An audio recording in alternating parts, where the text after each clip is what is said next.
Bonjour mes camarades, je vous apporte le salut fraternel des agents Pôle emploi personnel privé du 08, des OSDD 37 et des OSDD 41. Je monte à la tribune sur 3 points. Premièrement, je vais parler un peu de mon institution. Je suis agent de Pôle emploi. À Pôle emploi, donc, on est comme vous, assez maltraité par nos employeurs. Mais pour une fois, on peut monter à la tribune pour se satisfaire au moins d'une victoire importante. À Pôle emploi, nous avons 55 000 agents officiellement. Sur les 55 000, vous avez plus de 5 000 CDD. 5 000 CDD au service des demandeurs d'emploi. On a eu un établissement, notre direction générale, qui en 2019 décide de signer un accord afin de lutter contre la précarité. Il supprime les délais de carence des CDD. Donc pour lutter contre la précarité, on met des précaires en plus. Je trouve que la formule est formidable. Un vieux syndicaliste, alors vous m'excuserez l'expression qu'il employait souvent, ils ne sont pas atteints d'embolie testiculaire pour s'attaquer aux faibles. Et pourtant ils l'ont fait. Eh bien, nous avons réussi. Alors, quand je dis nous, j'en suis pas du tout l'auteur. Je ne m'attribue pas ce qui doit être attribué à nos instances dirigeantes, à la Fédé aussi. On a attaqué en Conseil d'État et on a gagné en Conseil d'État. Le Conseil d'État a jugé que l'accord de Pôle emploi étendu par la ministre du Travail était illégal. Résultat, nous aurons plus de 1000 CDD qui vont être CDisés à Pôle emploi. Pour une fois, on peut se satisfaire de victoires dans le monde syndical. Après, à Pôle emploi, je vais être assez bref sur Pôle emploi, mais comme dans beaucoup d'entreprises, on est maltraité par nos employeurs. Oui, on est le syndicat de la fiche de paye. Par contre, ce qui est une réalité aussi, c'est que nos collègues ne vont pas bien. Pourquoi ils ne vont pas bien? Puisque notre entreprise confond l'activité avec les chiffres. On a une direction qui a décidé que le chiffre, les objectifs, devaient produire l'activité. Et donc, vous avez beaucoup de collègues qui sont en totale perte de sens, qui ne savent plus du tout ce qu'ils sont en train de faire, parce qu'on nous dit, pour satisfaire nos financeurs, on a besoin d'avoir des chiffres.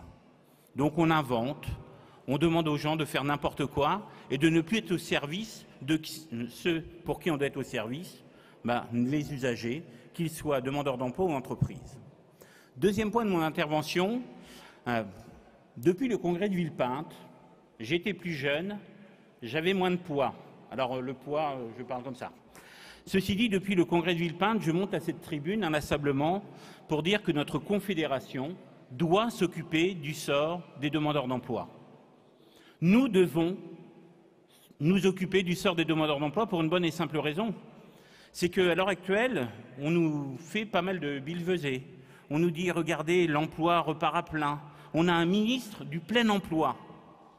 Sauf que, vous l'avez un petit peu repéré, depuis la guerre en Ukraine, où finalement on s'aperçoit que tout est produit en Ukraine, depuis les retournements de conjoncture, on n'a plus de farine, on n'a plus d'huile, on a une grosse inflation.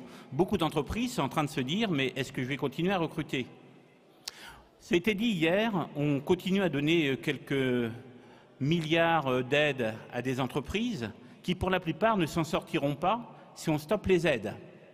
Et donc, on va avoir, je vous l'annonce, d'ici la fin de l'année, un grand plan social national où, malheureusement, le chômage va repartir à la hausse.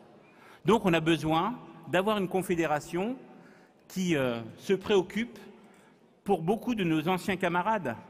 On a eu beaucoup de plans sociaux avec des camarades qui ont été licenciés. Et quelquefois, ils ne se retrouvent pas dans notre organisation parce qu'on n'a pas la place pour s'occuper des demandeurs d'emploi. Donc je pense qu'on a besoin de s'occuper d'eux. Surtout qu'on a un président qui, lors de son élection, enfin lors de son programme, a parlé d'un nouveau mot, France Travail. Donc l'avenir de Pôle emploi serait France Travail. Après France Compétences, France... donc on le met à toutes les sauces.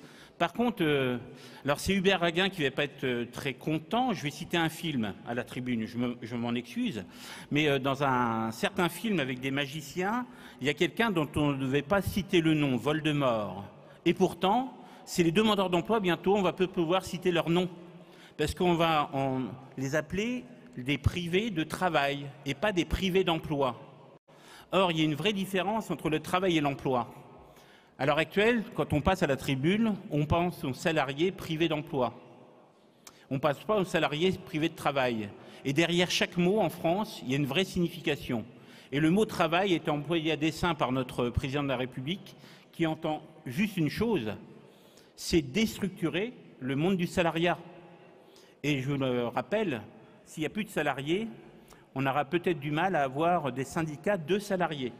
Donc s'occuper des demandeurs d'emploi me paraît quelque chose d'absolument essentiel. Et il faut qu'on ait une vraie réflexion sur comment on accueille les camarades qui sont licenciés et comment on parle aux demandeurs d'emploi pour les inciter, quand ils vont retrouver un job, à penser Pôle emploi. Une minute, mon camarade. Dernier point de mon intervention, là c'est ce matin Éric Pérez intervenait sur les algorithmes. Je pense qu'on a aussi, là la Confédération doit se préoccuper d'un petit sujet qui s'appelle l'intelligence artificielle. Je vais faire très vite. L'intelligence artificielle ne va pas forcément nous priver d'emploi. Par contre, l'intelligence artificielle va complètement déstructurer nos emplois. Et on ne pourra jamais demander à la machine ce qu'elle a pensé. Mon camarade. Je conclurai. Jamais demander à la machine ce qu'elle pense. Et donc derrière, on va avoir là aussi un vrai enjeu sur l'intelligence artificielle qu'on doit surveiller de très près. J'en arrêterai là. Mes camarades, bon congrès. Vive la CGT-FO, vive Force ouvrière. Merci, mon camarade.